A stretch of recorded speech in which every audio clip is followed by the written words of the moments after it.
There are moments in life when fear stops feeling like an emotion and starts feeling like a fact. Looking at that photograph in the middle of Ashcroft's empty street, I felt something inside me change. Fear was no longer a possibility. It was reality. The 5 people standing in that picture looked exactly like us. Not similar, not close. Exactly. Same faces, same expressions, same clothes. The date printed beneath the image read, October 19, 1984. 42 years before we had ever arrived in Ashcroft. For several seconds, nobody spoke. Ryan grabbed the photograph from my hands and stared at it. "This isn't funny anymore," he said quietly. "This isn't possible." Emily looked pale. Sarah seemed unable to take her eyes off the image. Ethan kept looking over his shoulder toward the forest, as if he expected something to emerge from the darkness at any second. The town around us remained silent, empty, watching. We hurried back to the motel before sunset. The manager was standing outside when we arrived. He didn't appear surprised to see us.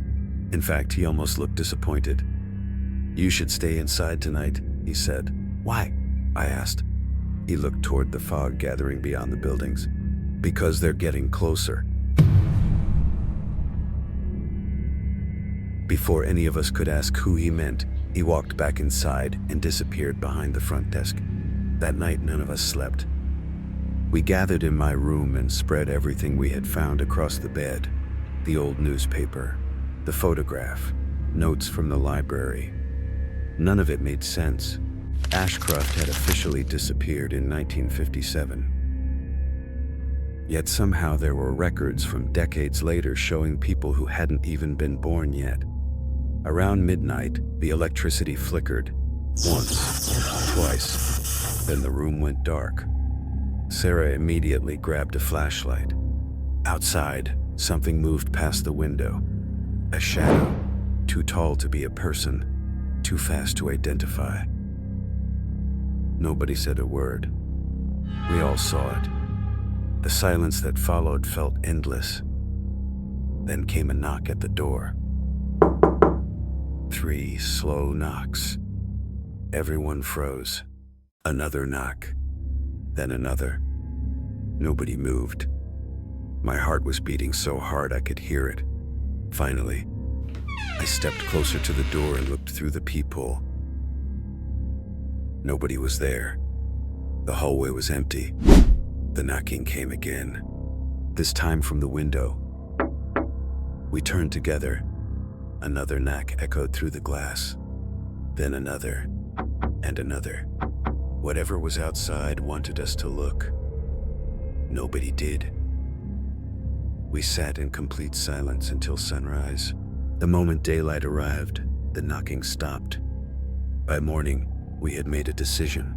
If answers existed anywhere in Ashcroft, they would be inside the library.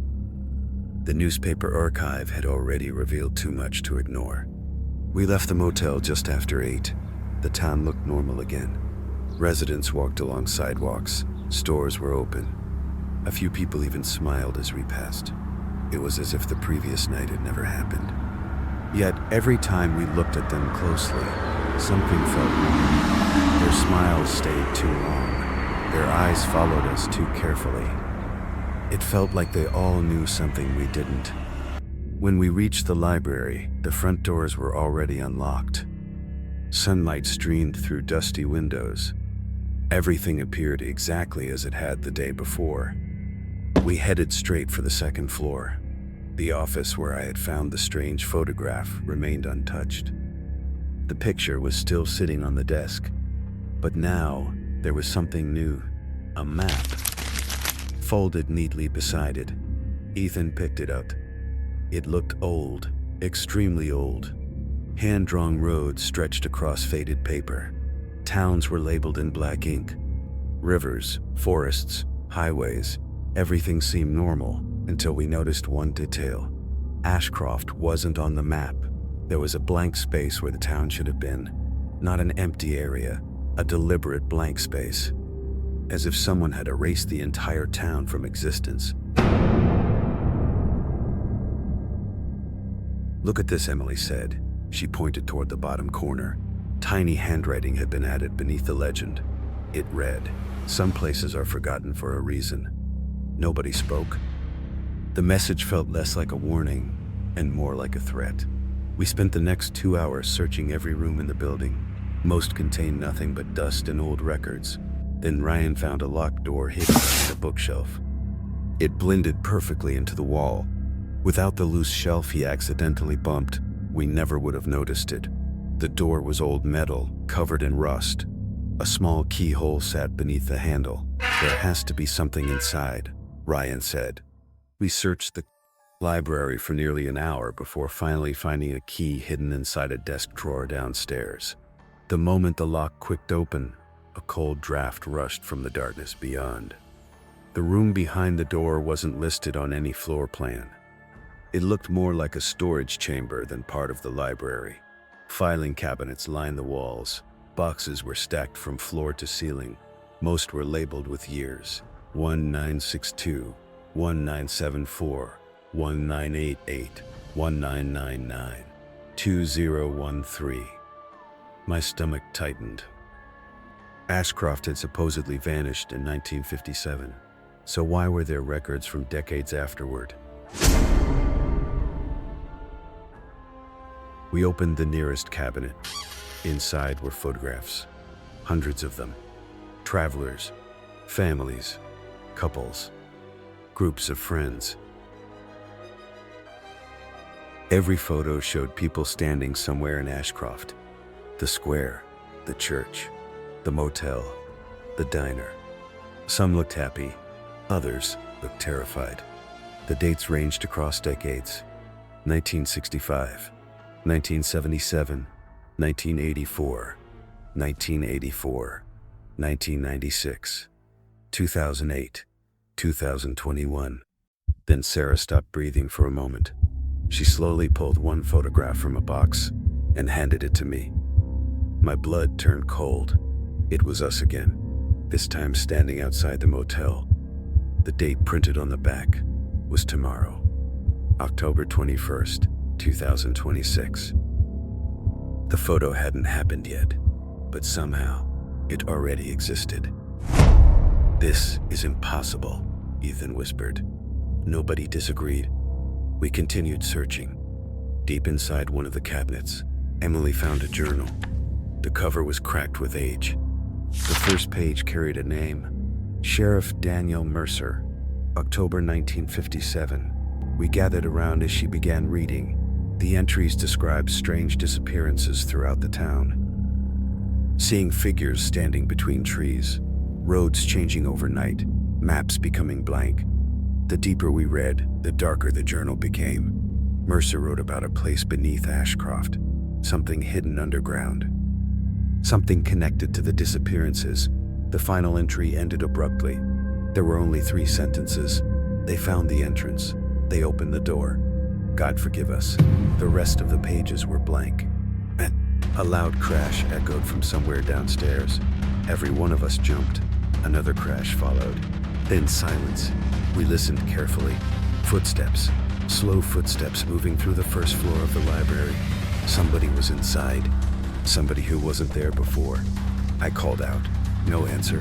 The footsteps continued, one step at a time, deliberate, patient, waiting. We carefully moved toward the stairwell. The sound stopped. We descended to the first floor. Empty. No sign of anyone. Then Sarah pointed toward the front entrance. The door stood wide open. None of us remembered leaving it open. Beyond the doorway, the town square was visible. Residents had gathered around the clock tower. Every single person in Ashcroft stood motionless, staring directly at the library, watching us, not speaking, not blinking, just watching. A chill crawled down my spine. Then, at exactly the same moment, every resident raised one arm and pointed toward the forest beyond town. We followed their gaze. Standing among the trees was a figure. Tall, thin, motionless. Even from that distance, something about it felt wrong.